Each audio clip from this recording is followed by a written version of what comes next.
नर्मदा जी की परिक्रमा कर ओंकारेश्वर लौटे। कृषि मंत्री कमल पटेल ने नर्मदा के तट गौमुख घाट पर पहुंचकर परिवार सहित पूजा अर्चना की तथा ज्योतिर्लिंग ओंकारेश्वर पहुंचकर दर्शन लाभ लिया।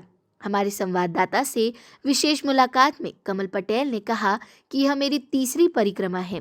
नर्मदा की परिक्रमा करने से आत्मा को शांति मिलती है, जीवन में ऊर्जा का संचार होता है, मन प्रसन्न रहता है, आत्मा शुद्ध होती है, आगे नए कार्य करने की प्रेरणा मिलती है।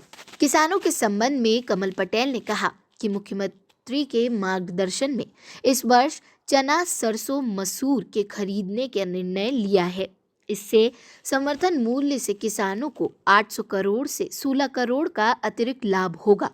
जो व्यापारी कमाते थे अब वो किसानों की जेब में जाएगा, क्योंकि मध्य प्रदेश में 80 लाख मैट्रिक टन समर्थन मूल्य में धान खरीदेंगे। 86% तो जो किसान 5 एकड़ से छोटा है।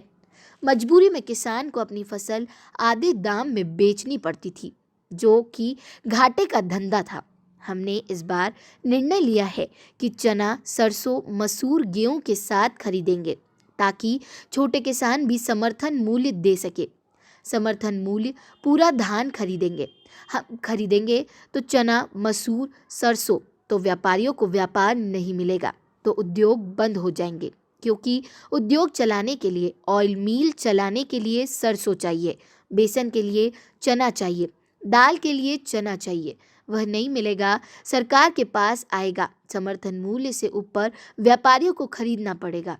किसानों को हम समर्थन मूल्य के ऊपर मोल खरीद कर देंगे, लाभकारी धंधा बनेगा।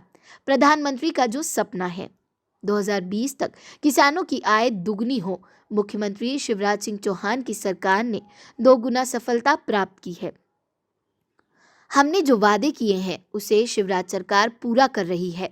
2021 में जो हमने सपना देखा है, माननीय प्रधानमंत्री जी के नेतृत्व में उसको भाजपा सरकार पूरा करने में दृढ़ संकल्प है।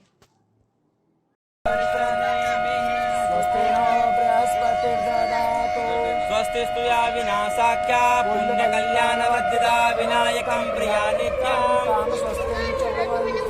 ॐ त्र्यम्बकं जैव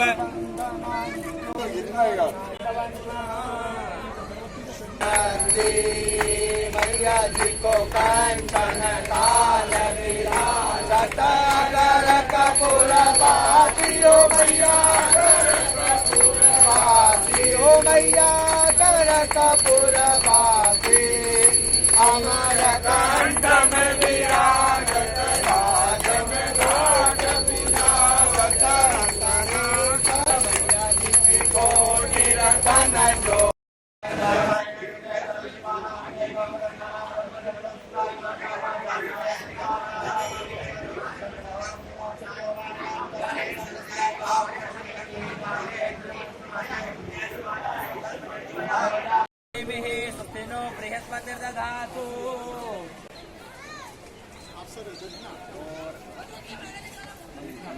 तीसरी मेरी परिक्रमा है।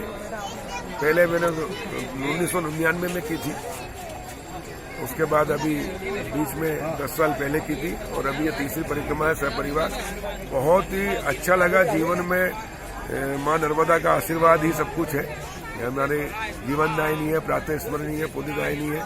इसकी परिक्रमा करके एक नया ऊर्जा का संचार होता है, मन प्रसन्न रहता है, मन शुद्ध होता है, आत्मा शुद्ध होती है और अच्छा कार्य करने की प्रेरणा मिलती है।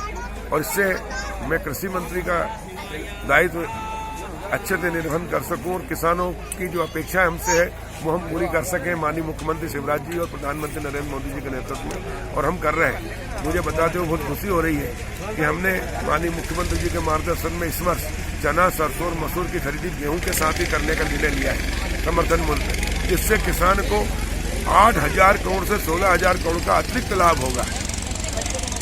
जो व्यापारी कमाते थे अब वो किसानों की जेब में जाएगा पैसा, क्योंकि मध्य प्रदेश में इस बार 80 लाख मीट्रिक टन चना, सरसों और मसूर का उत्पादन होना संभावित है। और जब हम समर्थन मूल्य पे पहले खरीदेंगे 86% यानी 86% किसान जो 5 एकड़ से छोटा है, वो पहले मजबूरी में औने पौने भाव में आधी कीमत में बेच देता था और इसलिए उसको घाटा होता था और इसलिए खेती घाटे का धंधा थी और इसलिए किसान कर्ज में आता था।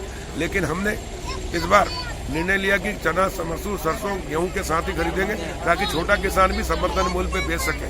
और जब हम समर्थन मूल्य पर पूरा अनाज खरीदेंगे यानी चना, मसूर, सरसों, तो व्यापारियों को माल नहीं मिलेगा तो उद्योगों को बंद हो जाएंगे, क्योंकि उद्योग चलाने के लिए उनको चना, मसूर और सरसों चाहिए। ऑयल मिल चलाने के लिए सरसों चाहिए, चने के लिए, बेसन के लिए चना चाहिए, दाल के लिए चना चाहिए, वो नहीं मिलेगा, सरकार के पास आएगा और इसलिए समर्थन मूल्य से ऊपर व्यापारियों को खरीदना पड़ेगा। और इसलिए इस प्रकार किसान को हम समर्थन मूल्य उससे ऊपर कीमत दिलाने में सफल होंगे। इससे हमको 8,000 करोड़ से लेकर 16,000 करोड़ किसानों के खातों में ज्यादा जाएगा। किसान की खेती लाभकारी धंधा बनेगी। प्रधानमंत्री जी का जो संकल्प है कि 2022 तक किसान की आय 2 गुना करना है, तो हमने माननीय मुख्यमंत्री शिवराज जी के नेतृत्व में 2021 में ही किसानों की आय 2 गुना करने में सफलता प्राप्त करेंगे। ये मानवाद है जो उसने हमको ऐसी बुद्धि दी, शक्ति दी, जिससे हमने किसानों की जो वर्षों से, जब से खरीदी हो रही, जब से चल रही थी परंपरा चना, मसूर, सरसों बाद में खरीदने का, वो हमने पहले खरीदने का निर्णय लेकर किसानों की आय 2 गुना करने में सफलता प्राप्त की है।